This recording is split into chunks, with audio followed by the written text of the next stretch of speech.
আমরা মনে করি সাদাকা করলে মনে হয় সম্পদ কমে গেল। না, এটা লেভারেজ। আল্লাহ তাআলা ১০ গুণ থেকে ৭০০ গুণ পর্যন্ত বাড়ায় দিতে পারে। হজ উমরা দরিদ্রতা এবং গুনাহকে এমনভাবে শেষ করে হুর যেভাবে মাথার চুলকে ফেলে। يا أيها الذين آمنوا اتقوا الله আলহামদুলিল্লাহ, আমাদের মাঝে আমাদের শ্রদ্ধেয় মেন্টর উপস্থিত হয়েছেন। আসসালামু আলাইকুম সবাইকে, শুভ সন্ধ্যা। প্রকৃতপক্ষে আমরা যারা এই রুমের মধ্যে আছি, আমরা সবাই কিন্তু জান্নাতি মুসাফির। আপনি যদি মক্কার উদ্দেশ্যে রওনা দেন, তাহলে আমরা বলতে পারি আপনি মক্কার মুসাফির। এজ এ মুসলিম, যদি আমরা সবাই আমাদের আলটিমেট গন্তব্য সেট করে থাকি জান্নাত, তাহলে আমরা তো জান্নাতি মুসাফির। রুহু আসলে অন্যান্য জেনারেল ক্রিয়েশনের মতো না, এটা আল্লাহর একটা বিশেষ আদেশ। এটা সম্পর্কে মানুষকে খুব কম পরিমাণ জ্ঞানী দেওয়া হয়েছে। শয়তানের কাজ হচ্ছে আমাদেরকে প্ররোচনা দেওয়া, আর আমাদের ভিতরে আবার আরেকটা সিস্টেম আছে অটো, যেটা আমাদেরকে এই ইস্তেগফারের দিকে নিয়ে যাবে। দেখেন, নফসকে যত ক্লিয়ার করা যায়, কলবকে ক্লিয়ার করা, নফসকে যত ক্লিয়ার রাখা যায়, তত কিন্তু আমরা কল্যাণের দিকে যেতে পারবো।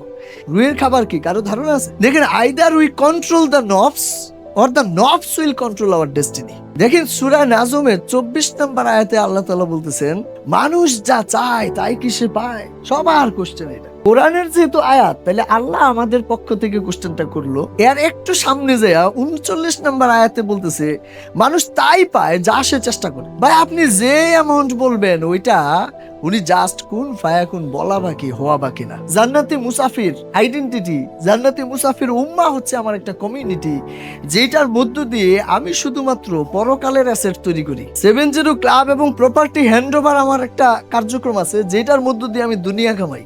আমার কাছে মনে হয়েছে আমরা যারা জান্নাতে যাওয়ার জন্য প্রিপারেশন নিচ্ছি, তারা জান্নাতে মুসাফির। এই জন্য আমি নামটা রিলেভেন্ট বিদায় এটা দিছি। কেন আপনাকে এই কমিউনিটির কথা বলছি? এরকম কমিউনিটি লাগবে। Association can make you, association can break you. উমরা অ্যান্ড হজের যে ট্রেনিং, এই জায়গায়ও আমরা একটা প্রশিক্ষণের ব্যবস্থা রাখছি, যে প্রশিক্ষণের মধ্য দিয়ে আমরা যেন ওয়েল প্রিপেয়ার্ড হয়ে যাইতে পারি। আমার সাথে ফাংশন করে তাদেরকে বলতেছিলাম যে ভাই, আপনারা অনেকে চাইলে আমার চেয়ে বেশি ইনকাম করতে পারবেন, যান অনুমতি দেওয়া হইলো, কোনো সমস্যা নাই, ইনকাম করেন, আমার চেয়ে বেশি করেন, কিন্তু আপনি নিশ্চিত থাকেন আমার চেয়ে বেশি সোয়াব কামাইতে পারবেন না। আমি এটা চ্যালেঞ্জ নিছি। এখন হচ্ছে সোয়াব কামানোর কম্পিটিশন। চিন্তা করছি এই বছরে অন্তত 1000, আগামী রমজান পর্যন্ত সময়ে 1000 ওমরা করবে এরকম মানুষকে আমার একটা ফাউন্ডেশন আছে, জান্নাতি মুসাফির ফাউন্ডেশন। এইটার থ্রুতে নট ফর প্রফিট সেবা করবো। রাসূল সাল্লাল্লাহু আলাইহি সাল্লাম বলেছেন, তোমরা ধারাবাহিকভাবে হজ ও ওমরা আদায় করো। একবার ওমরা করলেন, পরের বছর পর্যন্ত সেফ। প্রিভিয়াস লাইফের গুনাহ মাফ, কবুল উমরার এটাই হচ্ছে বদলা। এন্ড পরবর্তী 1 বছর পর্যন্ত আপনি সেফ। আরে ভাই, কাউকে নামাজে ডাকলেন, আপনার নিজের নামাজ কবুল হয় কিনা গ্যারান্টি নাই, কিন্তু ওনার জন্য আপনি কবুল নামাজের সওয়াব পাবেন। কাউকে উমরা অথবা হজের জন্য উদ্বুদ্ধ করলেন, আপনার উমরা অথবা হজ কবুল হলো কিনা জানি না, কিন্তু আপনি একটা কবুল উমরা অথবা হজের সওয়াব পাবেন। কেন আমাদেরকে আপনি চুজ করবেন? আপনার খেদমত করার সুযোগ দেওয়ার জন্য আর কি। 500 টাকাও প্রফিট করব না, একদম ওপেন কথা দিলাম। হাদিস কি বলছে?